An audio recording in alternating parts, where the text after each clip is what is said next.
The morning Adelaide Hadley rode into Dusty Creek, New Mexico territory. Her wagon wheel broke clean off on the main road, and every man on the boardwalk turned to stare at her, as though a comet had fallen from the sky and landed right in the middle of their sun-scorched little town. It was the spring of 1878, and the frontier was no place for a woman traveling alone, or so she had been told approximately 47 times between St. Louis and the New Mexico desert. She had been told it by her aunt, who clutched her handkerchief and wept openly at the station. She had been told it by the conductor on the first train, who clucked his tongue and asked twice whether she was certain she had the right ticket. She had been told it by the rancher who shared her stagecoach from Albuquerque to the junction at Sandoval, a wide, weathered man who smelled of cattle and kept shaking his head at her as if she were a puzzle he could not solve. And she had been told it by the driver of the wagon she had hired from the junction, a boy of barely 16 who seemed more terrified of the desert than she was, and who had eventually abandoned his post at sundown the evening before, leaving her to manage the horses alone through the last stretch of night trail. She had managed them just fine. She had not, however, managed to avoid the rut that swallowed her front left wheel half a mile outside of Dusty Creek, and so she arrived in town with her wagon listing badly to one side, the horses blowing hard, and her dark brown hair escaping every pin she had put in it somewhere around midnight. She was 24 years old, she was bone-tired, and she was absolutely not going to cry in front of these people. She climbed down from the wagon seat with as much dignity as the situation allowed, which was not a great deal, brushed the red dust from her green traveling dress, and looked at the gathered faces on the boardwalk. "Good morning," she said pleasantly. "Could someone direct me to the land office, please?" The silence that followed was the particular kind that meant men were reassessing their opinions of a situation. It was broken by a voice from the side of the road, low and unhurried, the kind of voice that did not need to raise itself to be heard. "Land office doesn't open until 9. You've got about 20 minutes. Adelaide turned toward the voice and found its owner leaning against the hitching post outside the livery stable, arms folded across his chest, a dusty hat pushed back on his head to reveal a face that was all strong lines and sun-weathered angles. He was perhaps 30, maybe a little past it, with dark eyes that were doing a frank and measuring assessment of her that was entirely different from the stares she had received from the others. The others had stared with surprise or curiosity, or the vaguely predatory interest she had learned to navigate. This man stared with something closer to calculation, as if she were a problem that had arrived on his doorstep, and he was already working out how to solve it before he had even been asked. He wore a marshal's badge on his chest. "Thank you," Adelaide said, and she meant it evenly, without fuss. "And in those 20 minutes, could someone also help me with that wheel?" The man with the badge unfolded himself from the post and walked toward her wagon with the unhurried, ground-eating stride of a man who had covered a great deal of territory on foot and on horseback and had stopped rushing anywhere a long time ago. He crouched beside the broken wheel, examined the axle, and stood again. "Not a fix," he said. "The axle housing is cracked. You'll need a new one. Probably take Pete 2 days to get the right parts up from Albuquerque." 2 days, Adelaide repeated. "Unless you want to ride in on a cracked axle and lose the whole wagon in the middle of the desert." "No," she said, 2 days it is." He looked at her then properly, and she looked back at him, and something passed between them that neither of them would have been able to name in that moment, something like mutual recognition, though they had never met before in their lives. "Raymond Watkins," he said, and offered his hand. "Adelaide Hadley," she said, and shook it. His grip was firm and brief and completely professional, and then he stepped back and nodded toward the far end of the main street. "Mrs. Connolly runs a boarding house on the north end. Respectable place, reasonable rates. She'll have a room. Thank you, Marshal Watkins." Something crossed his face at the use of his title, not displeasure exactly, but a kind of settling, as if she had placed him correctly in a box he recognized and found comfortable. "Welcome to Dusty Creek, Miss Hadley," he said, and turned and walked back toward the livery, and that was the end of their first conversation. Adelaide watched him go for precisely 1 second before she turned back to her situation, which was considerable. She had come to Dusty Creek because her father had left her 40 acres of land in his will, land she had never seen, in a territory she had never visited, in a part of the country that most of her acquaintances considered barely civilized. Her father, Thomas Hadley, had been a surveyor and sometime land speculator, who had spent most of Adelaide's childhood in the West while she was raised by her aunt back in St. Louis. He had died 18 months ago of a fever in Santa Fe, and his solicitor's letter had arrived at her aunt's house like a hand reaching up from the grave, offering her a gift and a complication in the same envelope. The 40 acres sat 3 miles northeast of Dusty Creek, beside a creek that apparently ran reasonably well even in late summer, and according to her father's notes, the soil was decent enough for a small homestead or orchard. She did not intend to sell it, though everyone had advised her to. She intended to see it, to walk it, to understand what her father had thought was worth leaving her. After that, she would decide. She had not told anyone in Dusty Creek any of this yet because she had not needed to. But she would need to soon, once the land office opened and she could sort out the deed and the particulars. For now, she retrieved her travel bags from the wagon, arranged with Pete at the livery to look after the horses and begin working on the axle, and walked up the main street of Dusty Creek in the bright morning sun, looking at everything with the calm, cataloging attention that had been her father's most prominent gift to her. It was a town in the way that many frontier towns were towns, which was to say it was a collection of intentions rather than a finished thing.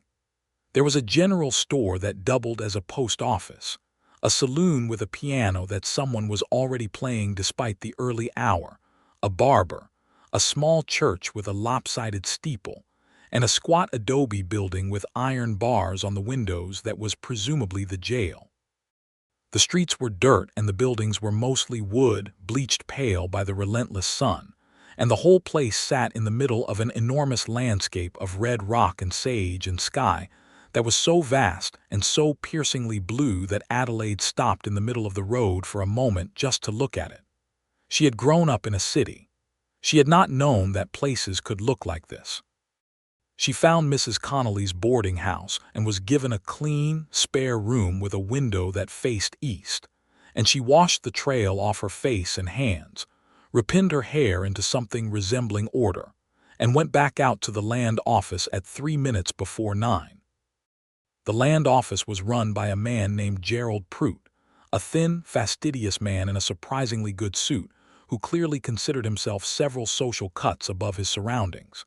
He was civil to Adelaide without being warm, located her father's deed in a file drawer after considerable searching, and confirmed that the land was hers, unencumbered, exactly as the solicitor's letter had stated. "Have you had it surveyed recently?" she asked. "Your father had it surveyed in '73, Prout said. "There's been no material change to the boundaries since. The creek is still there if that's what you're asking. I'd like to ride out and see it," she said. "Today, if possible." Prout looked at her over his spectacles. "Alone, Miss Hadley." "I managed a loan from the junction," she said. "That's not entirely reassuring," he said, and she smiled at him because she agreed with the sentiment if not the intention behind it. She went back to the livery to ask Pete whether he could spare a horse for a day's ride, and found Raymond Watkins there, talking to Pete about something that had nothing to do with her. He stopped when she came in and watched her arrange the horse hire with the easy patience of a man who had no particular urgency to his morning. When she explained where she was going, Pete looked uncertain and Raymond looked, for the first time, genuinely interested. "Thomas Hadley was your father," he said. "He was," she said. "Did you know him?" "Knew him some," Raymond said. "He came through here now and again back a few years. Good man. I was sorry to hear he passed." "Thank you," Adelaide said, and she meant that sincerely because condolences for her father were still a fresh enough wound that genuine ones still touched her. "I can ride out with you," Raymond said, and then, as if hearing himself and feeling the need to explain. "I do a circuit out that way on Tuesdays. Make sure the Delgado Ranch hasn't had any fence cutting. It's on my way."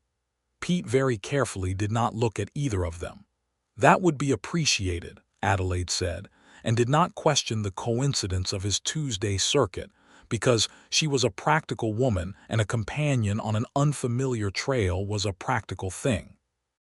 They rode out of Dusty Creek an hour later, side by side on the East Trail, and the morning was the kind of morning the West did with extraordinary extravagance, the sky enormous and cloudless, the sage releasing its sharp, clean smell in the warming air, the red rock glowing in the slanted light. For a while they rode in silence, which Adelaide found she did not mind. She was accustomed to her own company and had never felt the need to fill quiet with noise. She noticed, after a time, that Raymond seemed equally comfortable with it, which was unusual in her experience. Men who wanted something from a woman tended to talk. Men who were nervous talked even more. Raymond Watkins rode beside her and said nothing, and looked at the landscape as if it were something he never got tired of looking at, and Adelaide began to understand why her father had liked him. "Did my father tell you about this land?" she asked, when they had been riding perhaps half an hour. "He talked about it," Raymond said. "Said he'd found something worth holding on to out here." "I figured he meant the land, but I think maybe he meant more than that." "What do you mean?" Raymond was quiet for a moment. "He talked about his daughter, said he'd made a mess of things, not being there when she was young. Said the land was the best apology he could think of." Adelaide absorbed this. She had known in the abstract that her father had felt guilty, but hearing it from someone else, someone who had known him casually and honestly, made it real in a different way. "He was right that he made a mess," she said. "But I didn't come out here to be angry at a dead man. I came to understand what he saw." Raymond looked at her then, a brief sidelong assessment that she caught and held long enough to make him look away first, which seemed to surprise him slightly. "You'll see it in about 10 minutes, he said. He was right. The land appeared gradually, as land in the desert did, first as a change in the color of the ground, redder and richer, and then as the line of cottonwoods along the creek, already leafing out in the spring, startlingly green against the ochre landscape. The creek itself was not wide, but it was clear, and it ran over smooth, pale stones with a sound that Adelaide had not expected to be as beautiful as it was. She dismounted without being asked and walked to the bank and stood there for a long time. Raymond tied the horses to a cottonwood and let her be, which was exactly the right thing to do. After a while she said, without turning around, "I understand now. The creek's the best part," he said. "Water out here is worth more than gold. Your father knew that." She turned and looked at the 40 acres with her surveyor's daughter's eyes. The way the land rolled gently up from the creek toward the northeast. The way the soil was darker and richer here than the surrounding desert. The way the cottonwoods marked the water's path like a green thread stitched across the red and gold land. "I'm going to build something here," she said. The silence that followed had a quality to it that she would remember later, a charged stillness like the air before a thunderstorm. "Most people who inherit land out here sell it," Raymond said. He was not arguing with her, he was stating a fact. "I know," she said. "I'm not most people." He smiled then, for the first time, and it changed his face completely, softened those hard-angled lines into something unexpected and warm, and Adelaide felt something shift in her chest like a key turning in a lock she had forgotten was there. She did not show it. She was a practical woman. They rode back to Dusty Creek in time for a late noon meal at the boarding house, and Raymond tipped his hat to her at the gate and went back to his marshal's duties, and Adelaide sat in the small dining room and ate Mrs. Connolly's excellent beef stew, and thought about her 40 acres and the sound of the creek, and the way Raymond Watkins had smiled at the edge of the land, as if he too had forgotten it could look like that. She spent her 2 days in Dusty Creek with considerable efficiency. She spoke at length with Prout about the legal particulars of her deed. She spoke with the general store owner, a cheerful Mexican-American man named Domingo Reyes, about supply lines and what could be sourced locally. She spoke with a carpenter named Harold Byatt about the cost of lumber and the practical considerations of building a small house on creek property. She walked the main street and noted who lived where and what the town's needs were, because she was her father's daughter and he had taught her, in his absence if not his presence, to read a landscape in all its forms. She ran into Raymond Watkins 3 times in those 2 days, which in a town of Dusty Creek size was not statistically remarkable, but each time the conversation between them lasted a little longer and went a little deeper than the time before. The first time was at the general store, where he was picking up a mail delivery and she was purchasing paper and ink to write to her aunt, and they talked briefly about the town, and she learned that Dusty Creek had been settled properly only since 1872, that it had grown quickly due to the cattle trail that passed through, and that there had been some trouble with a gang of rustlers the previous autumn that Raymond had resolved in a manner that the entire town clearly felt was satisfying and final. Though no one gave her the specific details. The second time was in the evening, on the porch of the boarding house where Mrs. Connolly had set out 2 chairs for her evening guests, and Raymond happened to pass by on his last round of the town and stopped to lean on the fence post and talk. And they were there, until the stars came out, discussing things that neither of them had apparently discussed with anyone for some time: her father's legacy and her plans, his philosophy on frontier law, the difference between justice and vengeance, the way a place could get into your blood so completely that you could not imagine being anywhere else. "How long have you been marshal here?" she asked. "Going on 6 years," he said. "Came out from Kansas in '72. Was a deputy there, thought I'd try somewhere that needed me more. And did it need you more? For a while it needed me a great deal more than was comfortable," he said dryly. "It's settled some. Do you like it, the work?" He considered this with the seriousness she was beginning to recognize as characteristic of him, that refusal to answer quickly when a considered answer was what the question deserved. "I like that it means something," he said. "I like that when I do it right, people are safer than they would be without it. I don't always like the doing of it." She nodded, because that was an honest answer, and she valued honest answers very highly. "What about you?" he asked. "What did you do in St. Louis before this?" "I worked for a cartographer," she said, "making maps." He looked at her with frank interest. "You drew maps?" "I drew maps," she confirmed. "My father taught me to survey when I was young, the years he was home, and when I was older I found there was work for someone who could read a survey and translate it into something useful, not glamorous work but honest work." "Useful work," he said. "Yes," she said. "That's exactly what I thought." They smiled at each other in the evening dark, and neither of them said anything for a moment. And then Raymond straightened from the fence post and said he ought to finish his round. "Good night, Miss Hadley," he said. "Good night, Marshal," she said. And the third time was the morning she was leaving, when her wagon was repaired and loaded and the horses were rested, and she went to settle Pete's bill and found Raymond there before her, already paid. "Marshal Watkins," she said, in a tone that conveyed several things at once. "Consider it a welcome gift from the town," he said, and his expression made it clear he was not going to argue about it. She considered pushing back, because she was not a woman who liked to be beholden, but something in the straightforward simplicity of the gesture stopped her. It was not patronizing. It was genuinely meant. "Thank you," she said, "for the ride out to the creek and for the introduction to the town and for this." "You'll be back," he said. It was not quite a question.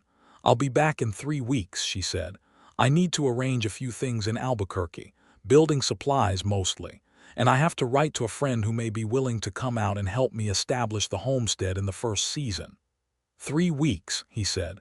3 weeks, she confirmed.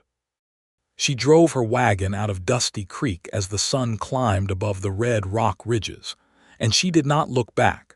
Because she was not a woman who looked back at things she intended to return to. But she thought about Raymond Watkins for the first 2 hours of the drive, which was more time than she had spent thinking about any man in several years, and she noted this about herself with the same honest cataloging attention she applied to everything. and then she set it aside and focused on the road ahead. She was back in 20 days, not 3 weeks, because she had been efficient in Albuquerque, and because the thought of returning had acquired an urgency she did not examine too closely. She did not ride into Dusty Creek alone. She arrived with a wagon train of 4, 2 supply wagons hired from an Albuquerque freighting company, and 1 smaller wagon carrying a woman named Rosa Delgado, who was 26, formidably competent, and the cousin of the rancher whose fence Raymond had ridden out to check on the day he had escorted Adelaide to her land. Rosa had grown up in the territory, spoke both Spanish and English with equal fluency, knew how to plant in desert soil, how to manage water rights, how to build an adobe wall, and had agreed to spend the season helping Adelaide establish the homestead in exchange for a parcel of land at the creek's edge, which Adelaide considered a very good arrangement. The small procession pulled into Dusty Creek on a Wednesday afternoon, and Raymond came out of the marshal's office and stood on the boardwalk and watched it. And when Adelaide's wagon came abreast of him, she pulled up the horses and looked down at him from the seat. 20 days, she said. I noticed, he said, and there was something in his voice that had not been there 3 weeks ago, a warmth that had found its way to the surface, and Adelaide felt that key-turning sensation again, stronger this time. We have a great deal of work to do, she said. Rosa and I mean to break ground before the end of the week. He looked at the wagons and then back at her with an expression that was equal parts admiration and something that looked almost like worry, and which she would have called protectiveness if she had not been so determined not to need protecting. I'll ride out Sunday, he said. Check how things are going. You do a circuit out that way on Sundays too? She asked pleasantly. The corner of his mouth moved. I do now, he said. She drove the wagons on through town and out the east trail toward her land, and Rosa, sitting beside her on the wagon seat, said nothing until they were clear of town, and then said in a tone of perfect neutrality, That is the marshal. Raymond Watkins, Adelaide said. Yes. My cousin speaks well of him, Rosa said, says he is an honest man. I believe that's accurate, Adelaide said. Rosa looked at her sidelong with dark, perceptive eyes. He watched your wagon all the way down the street. He is a marshal, Adelaide said. It is his job to watch things, said Rosa, which communicated a great deal without committing to anything. The next 3 weeks were the hardest work Adelaide had ever done, and she had worked hard her whole life. She and Rosa and the 2 hired men from the freighting company, brothers named Eustace and Calvin Webb, broke ground for the house foundation, hauled and cut timber, mixed adobe with the methodical relentlessness that Rosa had mastered from her family and taught to Adelaide with efficient patience. The creek supplied their water. The spring supplied its particular mercy of mild temperatures. The land, which Adelaide had felt something for from the first moment she saw it, seemed to respond to the work being done on it with a generosity that felt almost deliberate, the soil turning easily, the creek behaving itself, even a stand of timber to the north proving to contain exactly the wood they needed for roof beams. Raymond came on Sunday, as he had said he would, and the Sunday after that, and the Sunday after that. His visits were practical in the way that all frontier neighborliness was practical. He brought news from town, occasionally brought supplies that Adelaide had not thought to request but needed, fixed things that needed fixing with the quiet competence of a man who had been taking care of himself and his corner of the world for a long time. He ate supper with them, Rosa's excellent cooking supplemented by whatever Adelaide had managed, and he talked with Rosa about her family and the broader news of the territory with an ease and genuine respect that Adelaide noticed and appreciated, because she had encountered men who found it convenient to ignore Rosa or to speak over her in a way that made Adelaide's blood simmer with anger. Raymond never did that. He listened to Rosa as he listened to everyone, with his full attention, and he treated her opinions on soil preparation and planting schedules and water rights with the same seriousness he would have treated anyone's expertise. Evenings, after Rosa retired, Raymond and Adelaide would sometimes sit outside in the velvet New Mexico dark, on the two stumps they had dragged out to serve as chairs until proper ones could be built, and watch the stars come out and talk. It was in these conversations that Adelaide began to understand Raymond Watkins the way she understood her maps, not just the surface geography but the underlying terrain. She learned that he had grown up in Missouri, the second of 4 children of a farmer father and a schoolteacher mother who had both died within a year of each other, influenza taking them both when Raymond was 19. His older brother had taken over the farm. Raymond, unmoored, had headed west and had found in frontier law a structure that suited him, a clear purpose in an environment that badly needed it. She learned that he had been engaged once, 10 years ago, to a woman in Dodge City, and that she had left him for a man with money and softer circumstances, and that while Raymond had stopped being in pain about it a long time ago, the experience had calcified into a conviction that the frontier was no place to ask a person to love you, that it was too hard, too dangerous, too demanding, too likely to break both you and them. "The land takes everything," he said one night, looking out at the dark desert. "The work takes the rest.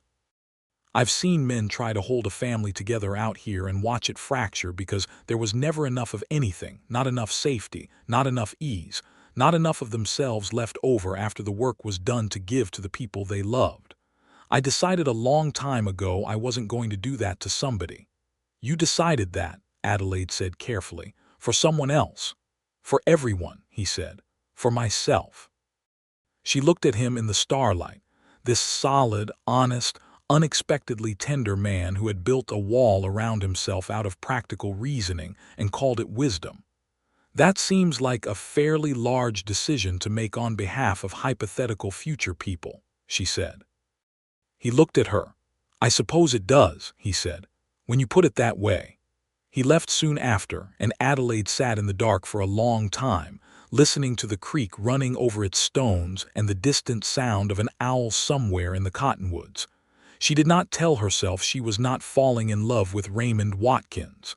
She was a practical woman, and she did not lie to herself about practical realities. She was falling in love with Raymond Watkins, had been from approximately the second conversation on Mrs. Connolly's porch, possibly earlier. What she was doing now was deciding what to do about it, which was a different question. The house went up slowly and beautifully. By midsummer it stood complete, 1 story of adobe and timber, 4 rooms, a covered porch that faced the creek, a stone fireplace that Rosa had designed with an expertise that suggested her family had been building them for generations. Adelaide had made curtains from fabric she had ordered through the general store, a domestic act that surprised her slightly by feeling completely natural. The day she moved her things into the house from the supply tent they had been living in for 2 months, Rosa cooked a proper supper in the new fireplace, and Eustace and Calvin Webb joined them. And they ate and drank and talked as the sun went down over the Red Rock country. Raymond came the following Sunday and saw the house properly for the first time, having been away for 2 weeks in Santa Fe on a matter involving a wanted man who had passed through the territory, a trip that had required his personal attention, and that Adelaide had been aware of with a quiet, low-level unease she had refused to name as worry. He stood in front of the house with his hat in his hands and looked at it for a long time. "Your father would have been proud," he said, and his voice was not entirely steady. Adelaide was standing on the porch, leaning against the post, watching him. "Would he?" she said. "He talked about this land the way a man talks about a dream he doesn't quite believe in," Raymond said. "Seeing it like this." He shook his head. "Yes, he would have been very proud." She had prepared herself somewhat for strong emotion at the completion of the house, because she had known it was coming, but the reality of it, Raymond's words in Raymond's voice, with the creek sound behind them and the smell of sage in the summer air, broke through her practical composure in a way she had not quite expected. She did not cry. She had inherited her father's talent for not crying at the wrong moments. but she felt it press up behind her eyes and she looked away for a moment, out over the land. And when she looked back, Raymond was watching her with an expression of such open, careful tenderness that her breath caught. He came up onto the porch and stood beside her, and they looked at the land together and said nothing for a while, and it was the most intimate silence she had ever shared with anyone. "Come inside," she said. "Rosa made something extraordinary involving chili peppers, and I have been waiting for someone to appreciate it properly." He laughed, and the laugh was warm and full, and she stored it away like something valuable. The summer deepened into the particular beauty and brutality that the New Mexico desert delivered in equal measure. Adelaide's first crop was modest, a kitchen garden that Rosa had designed with water efficiency in mind, beans and squash and herbs that thrived with the creek water and the long sunny days. She had planted 6 apple trees along the south-facing slope, knowing she would not see fruit from them for years, and this act of long-term investment in the land felt more definitive than anything else she had done. She was staying. She had known it for some time, but the apple trees made it a fact. She also established herself in Dusty Creek proper, not just as the woman on the creek land, but as a person who belonged to the community. She volunteered to help the schoolteacher, a young man from Ohio named Fletcher Wells, who was valiantly teaching 30 children in a one-room building with inadequate supplies, by producing proper maps and geographic materials from her own skills and supplies. She helped Mrs. Connolly catalog and repair the boarding house's accounts, which were in mild chaos. She talked with Domingo Reyes at the general store about the possibility of ordering certain specialty goods that would serve the growing Mexican-American community in the area, which Reyes received with a warmth that told her how long it had taken anyone to think of asking. She was building something, not just the house, something larger.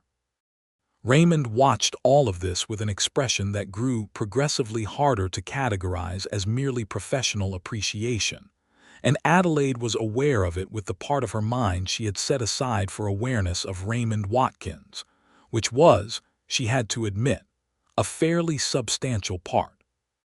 In August, something happened that changed the texture of everything. Adelaide was at the general store when 2 men rode into town who had the look of trouble about them in the way that even a newcomer to the frontier could eventually learn to read, the 2 careful eyes, the hands positioned near their hips with studied casualness, the way they looked at everything as if they were doing sums. They stopped at the saloon and they drank, and Adelaide finished her business at the general store and walked back down the main street and past Raymond outside the jail, and the look on his face told her he had noticed the men too. "Go home, Miss Hadley," he said quietly as she passed, and the phrasing was so automatic, so practiced, the tone of a man accustomed to managing a situation, that she felt a flare of something that was not quite resentment but was adjacent to it. She went home. She was not foolish, and she was not going to get in the way of whatever was coming, but she drove back to the creek with her jaw set and her mind moving. The trouble resolved itself by nightfall, which she learned from Rosa, who had gone into town the following morning and come back with the full account. The 2 men had been passing through on their way to somewhere else and had decided to rob the bank, which was a small but genuine bank that had opened in Dusty Creek the previous spring. Raymond had confronted them. There had been a tense standoff in the street, and the whole thing had ended without anyone being shot, which was, Rosa reported, being described in town as a masterwork of frontier law. What Adelaide thought about, alone on her porch that evening, was not the confrontation but the moment before it, Raymond's face, that particular quality of readiness in him, the way it had looked like a door closing. He came on Sunday. He looked tired in a way that went deeper than sleep deprivation, the particular tiredness of a man who had been running on necessary hardness for a long time. They sat on the stumps and she poured coffee from the pot Rosa had left on the fire, and she said after a while, "You could have been hurt." "I wasn't," he said. "No," she said, "but you could have been, and you said that as if it settles the matter." He looked at her. "It does settle the matter this time." and next time. And the time after that, he set down his coffee cup with great care. Adelaide.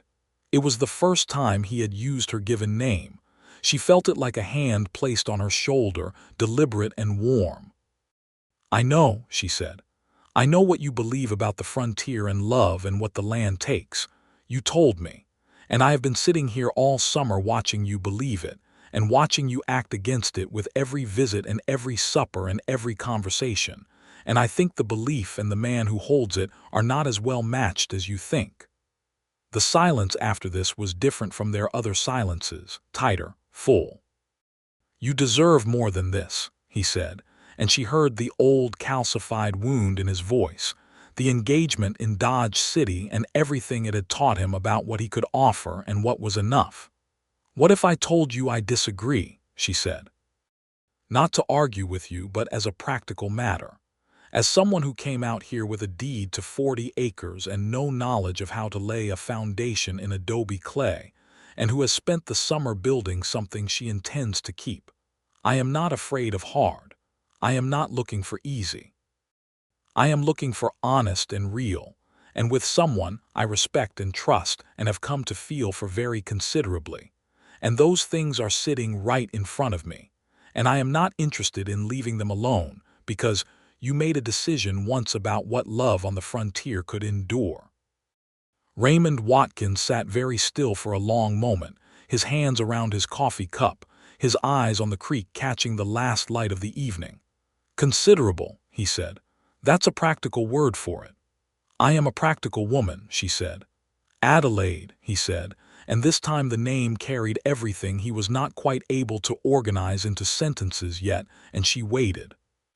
I have been trying very hard all summer to treat you as a neighbor and a friend and someone I respect and nothing else, because everything else seemed like asking something of you that this place didn't have a right to ask. You were asking on behalf of the place, she said, without consulting me. Yes, he said. I was. Then perhaps you might let me weigh in, she said. The corner of his mouth pulled upward, and then the whole smile followed, that particular warm, unguarded smile that she had been cataloging since the first time she saw it. I have been in love with you since approximately March, he said. Since you drove a broken wagon into town and asked for the land office and didn't blink at a single thing this territory threw at you. I have been trying not to be, because I believed it wasn't fair to you, and every conversation we have had has made it harder to believe that. Adelaide felt the warmth of it move through her like the first sun after a long cold, real and physical and completely without apology. I have been in love with you since the evening on the porch at the boarding house, she said, when you talked about the land like it was something you were still capable of being amazed by after 6 years. I thought, this is a man who has not let hard things make him small. He reached out then, slowly, and took her hand where it rested on her knee, and held it with the same firm, warm certainty with which he had shaken it the first morning they met, except that nothing about it was professional or brief, and Adelaide looked at their joined hands in the growing dark and felt something in her settle into its proper place with the clean, decisive click of a well-made thing fitting together. I am going to make a mess of this, he said. I have never been good at the soft parts. I am very good at the soft parts, she said. We will manage between us. He laughed, and she laughed, and the creek ran over its stones in the evening dark, and the stars came out one by one over the red rock country, and neither of them said anything else for a while because nothing else needed to be said. What followed that evening were the days that Adelaide would remember for the rest of her life as the beginning of the real story, the one that came after the introductions and the assessments and the careful dancing around the obvious. Raymond came to the creek property not just on Sundays, but on evenings when his duties allowed, which was more evenings than his professed beliefs about the frontier and love had been willing to admit. They went for long rides across the high desert in the early mornings before the heat came, and he showed her the territory the way he knew it, the hidden water sources and the old Spanish trails, and the places where the rock formations opened into unexpected valleys of wild grass and juniper. He showed her, One afternoon in late September, a mesa top that could only be reached by a trail he had found alone years ago. And from the top of it, the whole territory spread out in every direction, the red and gold and purple distances, the thread of blue sky at the horizon where the mountains rose. They sat there in the wind with their horses grazing behind them, and Raymond said, "I come up here sometimes when I've had a bad week and need to remember why I stay." "Why do you stay?" she asked, not rhetorically. "Because it's mine," he said. "Not in the legal sense, in the sense that matters. The land and I have an agreement. I take care of it, meaning the people on it, and it takes care of me, meaning it keeps asking something of me that's worth giving." Adelaide looked at the vista, that extraordinary inhuman scale of it, and felt her heart full of something that had no precise word in her vocabulary, a combination of love and gratitude, and the very specific joy of being exactly where you are supposed to be. She reached over and took his hand on the rock between them, and he turned his palm up to hold hers, and that was that. They were both in their prime years, both formed, both with their histories and their habits and their clear-eyed views of the world, and what grew between them had the quality of two strong things finding their natural alignment, not the breathless, urgent love of very young people, but something with more weight to it, more considered depth, more of the kind of tenderness that comes from knowing what you are choosing and choosing it with full awareness. Rosa watched all of this with quiet satisfaction and said very little except occasionally, at supper, to tell some story about her own family that illuminated by example something about patience or stubbornness, or the particular courage required to love someone well in difficult circumstances. Adelaide suspected this was deliberate on Rosa's part, and found it both transparent and deeply touching. In October, Raymond asked Adelaide to marry him. He did it on the porch of her house in the evening without any preamble that she could identify, simply paused mid-conversation and turned to look at her with an expression that was absolutely transparent, no reserve, no careful management, just Raymond Watkins exactly as he was. "I want to marry you," he said. "I understand if you want more time. I understand if the circumstances seem complicated. I have thought a great deal about what I can offer and what the frontier asks of a person, and all the reasons I spent 6 years believing this was a bad idea, and none of them are stronger than the fact that I love you and I would very much like to spend the rest of my life on the same piece of ground as you." Adelaide looked at him for a long moment. "Yes," she said. "Yes," he said, as if he had steeled himself for a longer conversation. "Yes, Raymond," she said. "I will marry you. I decided that sometime in July. I was simply waiting for you to arrive at the same conclusion."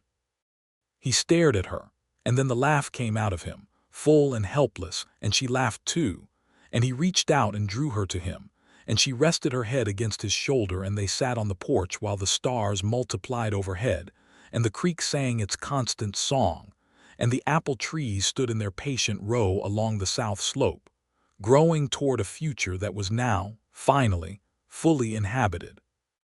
They were married in November, in the small, lopsided steepled church in Dusty Creek, on a Saturday morning when the sky was that particular deep blue that only the desert achieved in the cool months. The whole town came, or near enough that the distinction did not matter. Mrs. Connolly brought 3 pies. Domingo Reyes brought a bottle of something his family had made that turned out to be extraordinary. Eustace and Calvin Webb dressed in their cleanest shirts and stood in the back looking proud as if they had personally been responsible, which Adelaide privately felt they had been, at least in part, given that everything they had built on the creek land had made it possible for her to stay. Fletcher Wells played something on the church's small and somewhat uncertain organ. The minister, a quiet man named Reverend Cabot, performed the ceremony with a warmth that suggested he found this particular wedding especially satisfying, which Rosa had told Adelaide later was because Raymond had been attending his church for 5 years, and Cabot had been praying specifically for this outcome for at least 3 of them. Rosa was Adelaide's witness and stood beside her with serene dignity, and a ranch hand named Jimmy Collier stood beside Raymond as his witness, a young man of 20 who clearly idolized Raymond and had been visibly trying not to cry since the processional, which Adelaide found genuinely endearing. Raymond had, at some point between the proposal and the wedding, located a gold ring that had been his mother's, shipped from Missouri with a letter from his older brother that made Raymond go very quiet for an evening, and then very settled and content the morning after. And Adelaide wore it on her hand, and felt the weight of it as the weight of things that endure, generations and choices, and the long continuity of love in its many forms. She had written to her aunt in St. Louis, who had responded with a letter of such complicated and eventually joyful emotion that Adelaide had read it 4 times, and then kept it in the small box with her father's letters. After the ceremony, they held the reception in the street outside the general store, because the church was too small to hold everyone who wanted to celebrate, and someone produced a fiddle, and someone else produced a guitar, and the afternoon went on in the particular communal warmth that frontier towns could generate when they collectively decided to be human and generous, which was more often than the reputation of the frontier suggested. Adelaide danced with her husband and felt the word settle over her. Husband, with no strangeness to it, no sense of an ill-fitting garment, only the sense of a word that had finally found its proper application. They went back to the Creek House that evening, the first time they had been there as a married couple, and the house that Adelaide had built with her own hands and Rose's expertise felt different in a way she had not anticipated, not changed but completed. The way a map with all its geographic features added finally reads as a full picture of the territory. Raymond stood in the doorway for a moment, looking at the room, the firelight and the curtains and the small domestic evidences of Adelaide's making a home out of a raw place, and the expression on his face was one she could not have described in any precise vocabulary she possessed. It was something like wonder and something like relief and something like the end of a long, careful solitude. "I was wrong," he said. "About which part specifically?" she asked, pouring coffee from the pot on the fire because some habits were too deeply set to change even on important evenings. "About the frontier being no place for love," he said. "I built a whole philosophy out of one experience and called it wisdom. You came along and dismantled it in about 4 months without even trying particularly hard." "I tried a little," she said, handing him the cup. "You were magnificent," he said, and took the cup and looked at her over it with dark eyes that held everything she had come to know was there, the intelligence and the care and the humor and the depth of feeling that he had kept so carefully managed and that he no longer needed to. "We both were," she said, and that was the truest thing. The winter that followed was the winter of their marriage, which was to say it was the winter of learning what it meant to share a life at close quarters in a small house on a creek property 3 miles from town, through cold nights and the occasional storm that descended on the desert with surprising ferocity and kept them confined together for days at a time. Adelaide had wondered sometimes how she would manage the proximity of another person after years of solitude and efficient self-sufficiency. She found that she managed it very well. She found that Raymond's particular quality of quiet presence was something she had not known she needed until she had it, the steadiness of him, the way he moved through the house and through the world with the same unhurried purposefulness, taking up exactly his share of space and no more. He was not a man who filled a room with his demands. He was a man who filled a room with his presence, which was a different and better thing entirely. He was also, she discovered in those winter months, a man with unexpected gentleness in him that he had kept very carefully banked, a gentleness that showed itself in small ways, the way he had of remembering details she had mentioned in passing and acting on them without comment, the way he could sit with her in a difficult moment and not say anything useful or practical but simply be there with his hand in hers, the way he laughed at her jokes not to be kind, but because he actually thought she was funny, which she found out of all proportion satisfying. Rosa stayed through the winter, having built herself a small adobe house on the creek parcel Adelaide had given her, and she became the constant of their expanded household, the person who kept things real and grounded and connected to the larger community, who brought the news from town when Raymond was too occupied with his duties to ride in, who fed them through the worst of the cold weather with the quiet efficiency of someone for whom feeding people is a form of love. It was Rosa who first told Adelaide in the early spring of 1879 that the town was having troubles with a new situation, a group of land speculators from back east who had identified the Dusty Creek area as potentially valuable cattle country, and who were approaching smaller landowners with what Rosa described, with elegant understatement, as very insistent offers to buy. "Several families have already sold," Rosa said. "The Millers, the Obreguins. The man who owns the second section of the Delgado grazing rights, he sold his share 3 weeks ago and left." Adelaide set down her coffee cup. "What kind of insistent?" Rosa's expression was careful. "The kind where you wonder if you had a real choice." Adelaide looked at the window and the apple trees beginning to bud beyond it, her apple trees, the ones she had planted for a future she had intended to occupy, and felt something solidify in her spine. Raymond came home that evening to find Adelaide at the table with paper and pen and her father's surveying instruments, making a very detailed and accurate map of every parcel of land in the Dusty Creek Basin, with the property boundaries and owner names marked in her precise cartographer's hand. He looked at the map and then at her. "You heard about Caraway and his people," he said.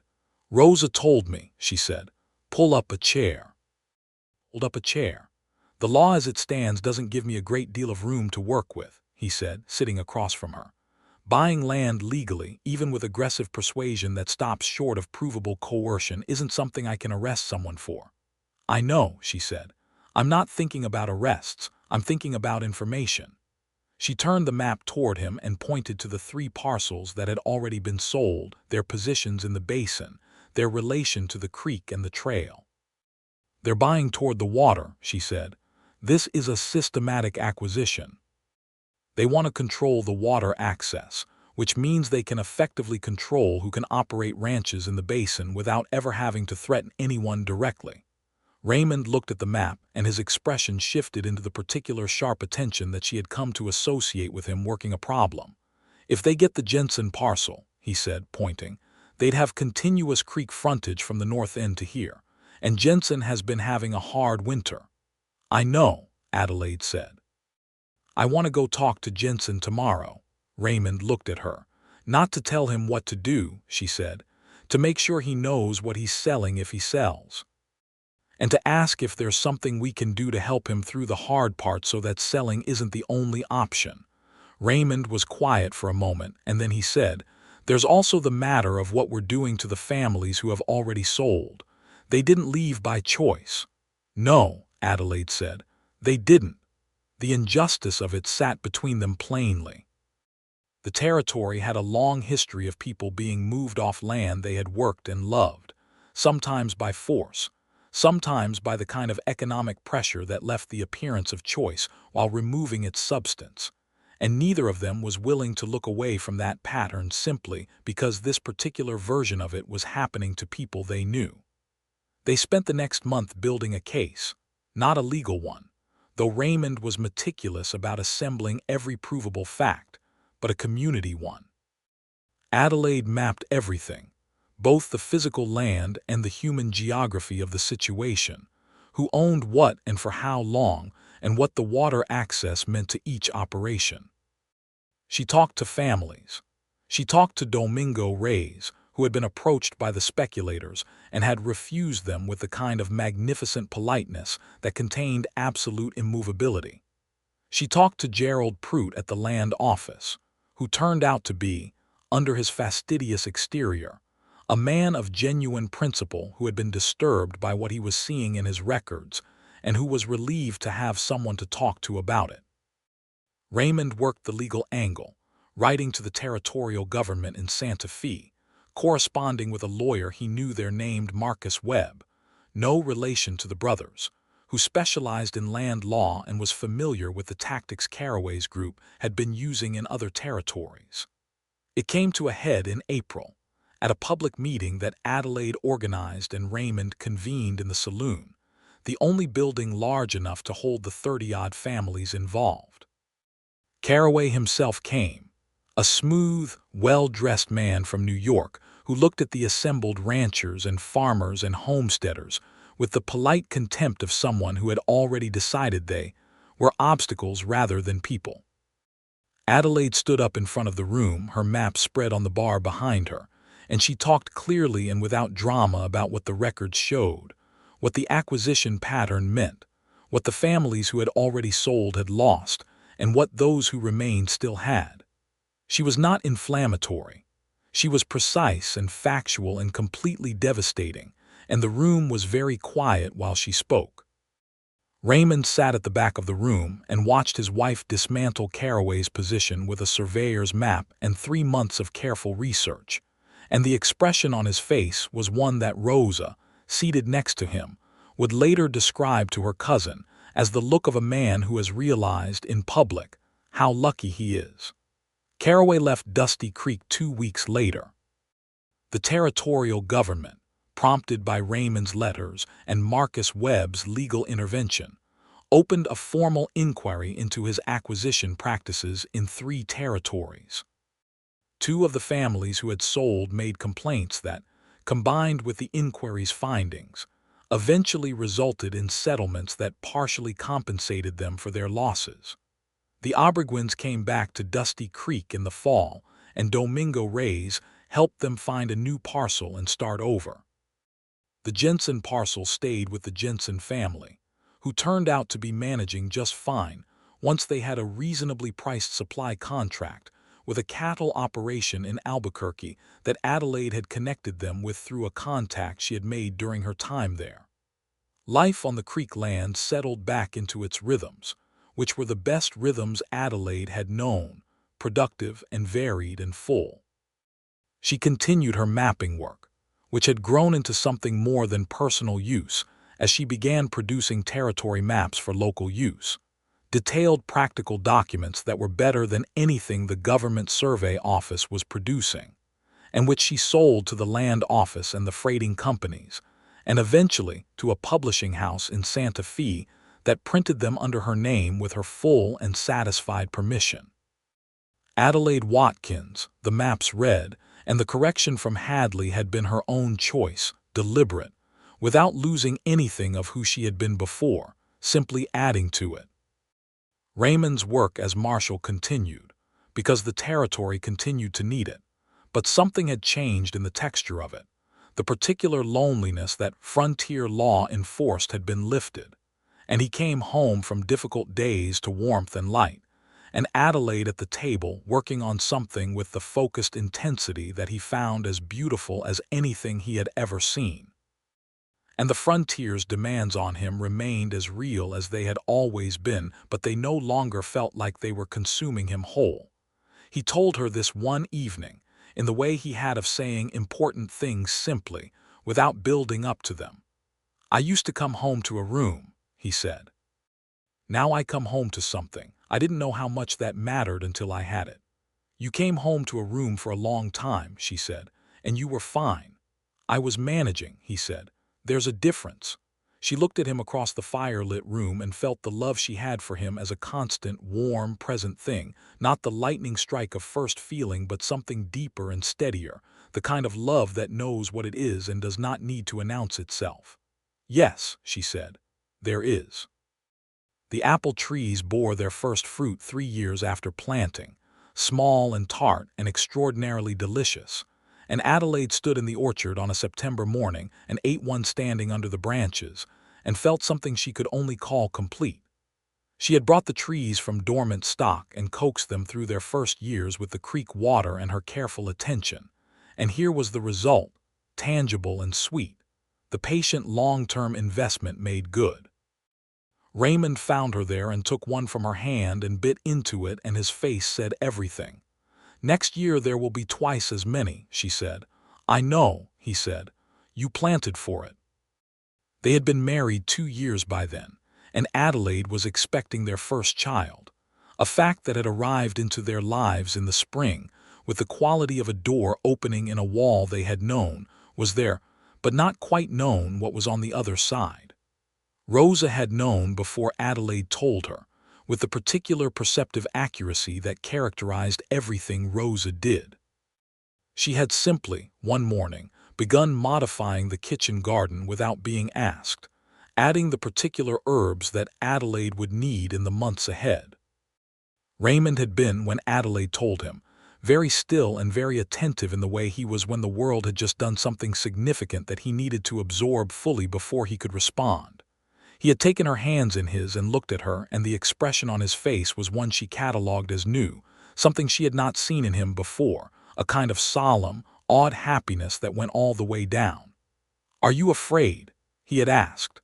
"A little," she had said, because she was an honest woman. "Good," he had said. "That means we're paying attention." Their son was born in December of 1880, delivered into the world by Rosa with the calm competence she brought to everything, in the adobe house on the creek land, in the firelit room, with the winter night very cold and clear outside the windows. He arrived in the early morning hours, loudly and emphatically, as if he had opinions about the matter, and Raymond held him in his arms in the gray pre-dawn light with the expression of a man who has encountered something beyond his previous categories of experience. "Thomas," Adelaide said when he asked, and Raymond nodded as if he had known it would be that name. "Thomas Hadley Watkins." The Hadley stayed, because some inheritances were worth keeping. The months that followed had the texture of genuine abundance, meaning they were exhausting and complicated and frequently difficult, and also richer than anything that had preceded them. Thomas was a demanding and vigorous infant who had inherited his mother's intensity and his father's stubbornness in approximately equal measure, and who demanded from both of them a constant attention that left very little room for anything else, and was, also, Adelaide discovered, a source of joy so direct and physical that it was unlike any emotion she had previously experienced. Raymond adapted to fatherhood with the same steady, deliberate competence with which he approached everything he cared about, not perfectly and not without difficulty, but with his whole honest attention, and a tenderness he had always been capable of, and had never had quite this particular application for. He held Thomas in the evenings after his rounds, walking the porch in the cold nights talking quietly to the baby, and Adelaide would watch from the warm doorway and feel something in her chest that did not require any name to be real. The frontier remained the frontier. Dusty Creek continued to grow and change, acquiring a second saloon that Raymond regarded with resigned professionalism, a proper school building that was funded partly through a community effort that Adelaide organized with the tireless assistance of Fletcher Wells and Rosa and Mrs. Connolly, and a telegraph line that arrived in 1881 and connected them to the larger world in ways that were both useful and occasionally distressing. The territory itself was in the process of becoming, slowly and imperfectly, something that would eventually be a state, the larger political machinery of the country moving westward with the freight train inevitability of manifest destiny, which brought with it both opportunity and injustice in the braided way that American history persistently delivered both together. Adelaide wrote letters to the territorial government about several matters that concerned her, particularly regarding the treatment of the Mexican-American and Apache communities in the territory, whose land rights and legal standing were consistently subordinated to white settler interests in ways that the official discourse of the frontier carefully avoided naming directly. Raymond backed her in all of this, because they agreed on the fundamental question even when they sometimes disagreed about the best approach, and because he had spent 6 years watching law be applied unevenly in the territory, and had long since stopped pretending that the unevenness was accidental. They had 2 more children in the years that followed. A daughter named Clara arrived in 1883, with her father's dark eyes and her mother's absolute certainty of purpose, and a second son named William in 1885, who turned out to be the most sociable member of the family, a laughing, easy-tempered child who befriended everyone he met from approximately the age of 8 months. The house grew with them, Raymond and Adelaide adding rooms with the combined skills they had both developed over years on the land, an Eastern addition when Thomas was 3, a proper separate kitchen when Clara was born, a porch on the north side that caught the evening cool. The apple trees grew into an orchard of 20 trees that produced abundantly every fall, and Adelaide sold the surplus through Domingo Reyes's store and used the money to expand the kitchen garden and eventually to fund the purchase of a small additional parcel south of the creek that gave them access to a second water source and expanded the homestead to nearly 80 acres. She never stopped making maps. The work had become something that defined her as much as the homestead did. Adelaide Watkins of Dusty Creek, cartographer, the woman who mapped the New Mexico territory with a precision and care that made her work the standard against which other surveys were measured. She corresponded with the publishing house in Santa Fe and eventually with a larger firm in Denver, and her maps appeared in publications and government offices and land offices across the territory. Raymond watched his wife's reputation grow, with the particular quiet pride of a man who had known what he was marrying before the rest of the world caught up, and said so on the occasions when people made comments that suggested he might find his wife's professional prominence surprising or awkward. "She was always this," he said once, to a visiting official from Santa Fe who had made the particular kind of comment that implied Raymond should feel some way about his wife being better known than him. "I was just paying attention." The visiting official had not known what to do with this response, which Raymond found entirely satisfying.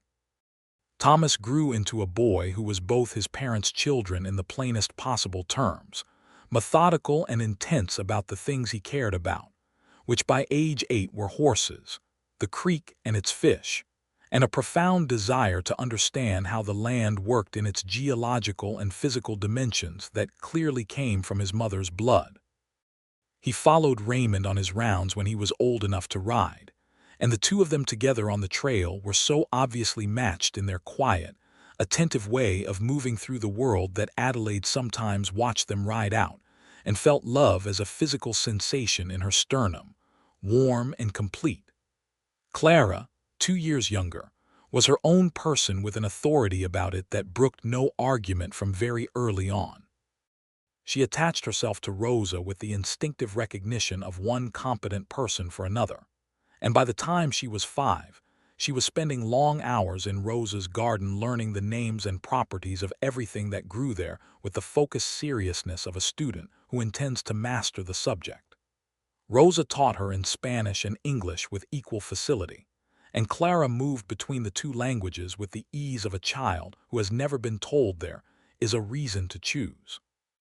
William, the youngest, was the family's connector, the one who wove all the separate threads of their life together with his sociable warmth, knowing everyone in Dusty Creek by name and being known in return, appearing at Mrs. Connolly's kitchen at convenient moments to receive cookies, appearing at the marshal's office with the unconcealed intention of inspecting the jail, appearing at Domingo Reyes's store to have conversations with anyone present on any subject, arriving home in the evenings with his pockets full of small gifts and his head full of news. By the late 1880s, Dusty Creek was a proper town, with 300 residents and a monthly newspaper and a proper post office, and a doctor who had come out from Tennessee in 1884 and stayed, and the surrounding basin had developed into a patchwork of ranches and homesteads that together constituted something genuine, a community with history and continuity, and the particular identity that comes from shared difficulty and shared celebration over time. Adelaide looked at it sometimes from her porch in the evening, the way the lights of the town glowed in the blue distance, and the creek caught the last sun, and the orchard stood heavy with fruit in the fall, and she thought about the woman she had been when she drove a broken wagon into Dusty Creek on a spring morning in 1878, tired and dusty, and holding herself together by sheer practical determination, with no knowledge of what was waiting for her in this raw, red-rocked country. She thought about her father, who had seen something worth holding onto here, and had left it to her as the best apology he could think of, and she thought that the apology had turned out to be a gift beyond anything he could have known he was giving. She thought about Raymond Watkins leaning on a hitching post outside the livery with his arms folded and his badge on his chest, looking at her with that frank, calculating assessment that had absolutely nothing predatory in it and everything honest, the assessment of a man who saw things accurately and called them by their right names. He had sworn in the privacy of his own philosophy that the frontier was no place for love. He had believed this with the conviction of a man who had been hurt and who had turned that hurt into principle, and he had held to it steadily and sincerely, and built his solitary life around it with the quiet competence he brought to everything. And then Adelaide Hadley had driven a broken wagon down his main street and dismantled every piece of that conviction without even trying particularly hard, because she was herself, entirely and completely, and that turned out to be more than enough. Raymond came out onto the porch where she was sitting, coffee in hand, in the way he had taken to doing on evenings when she was quiet, and he sensed she was thinking about something that warranted company rather than solitude. He had developed an unerring sense for the distinction over the years, which she found, among all his many qualities, perhaps the one she was most grateful for. He sat in his chair, the proper wooden chair that now occupied the stump's old position, and looked out at the same view she was looking at. "Thomas is asking to ride the North Trail with me next week," he said after a while. "He is 12, she said. "He rides better than I did at 12, Raymond said.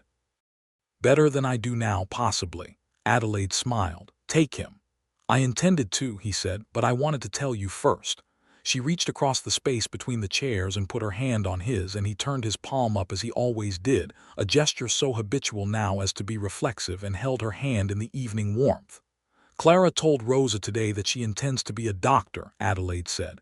Raymond was quiet for a moment. "She'll do it too," he said. "I know," Adelaide said. "I fully intend to help her." He squeezed her hand. "We have children who are going to do things neither of us could predict, and probably some things that will terrify us," he said. "I consider this a success." "I consider this an adventure," she said. "An ongoing one." He turned to look at her in the way he had, the full attention look, the one that still had the quality of seeing her clearly, after all the years and all the seasons and all the ordinary and extraordinary days that had accumulated between who they had been on that March morning in 1878 and who they were now. "Yes," he said, "that's exactly right." The evening deepened around them, the first stars beginning in the east, the creek making its constant music over the stones, the orchard standing in the blue dusk like something patient and permanent. Inside, they could hear Rosa's voice and Clara's higher answering tone, and somewhere further away the sound of Thomas and William, arguing about something with the good-natured intensity of brothers, who would defend each other against everything the world offered and still fight regularly about the supper distribution. It was the sound of a life. Full and real and built with their own hands, both of them, from a broken wagon wheel and a marshal's badge and 40 acres of creek land that a father had left as an apology, and a daughter had turned into a home. Raymond Watkins had sworn once that the frontier was no place for love, and he had meant it with all the genuine conviction he had at the time. And Adelaide Hadley had proved him gloriously and completely wrong in ways neither of them had anticipated, and both of them would never stop being grateful for. He would have said so himself if asked. He said so now, without being asked, because 12 years of marriage to an honest woman had made him considerably more articulate about important truths than he had been before. "I was wrong about this," he said, meaning the porch and the creek and the orchard and the sound of their children and the hand in his and all of it together. About what was possible, what the land could hold. "I know," she said. "You've been wrong about it gracefully for 12 years, and I have appreciated that. I keep expecting to stop being grateful," he said, "that it will become ordinary." "Does it?" He looked at her in the star-beginning dark, this woman who had driven a broken wagon into his life and rebuilt it into something he had never known how to want and could not now imagine being without. "No," he said, "it doesn't." The stars came all the way out. The creek ran on. Inside the house, the voices of their children rose and fell in the particular music of family. And Adelaide Hadley Watkins sat on the porch of the house she had built on her father's land in the Red Rock country of New Mexico Territory, her hand in her husband's hand, and felt the word complete settle over everything like the evening sky, wide and warm and holding everything worth keeping inside its enormous, unhurried dark.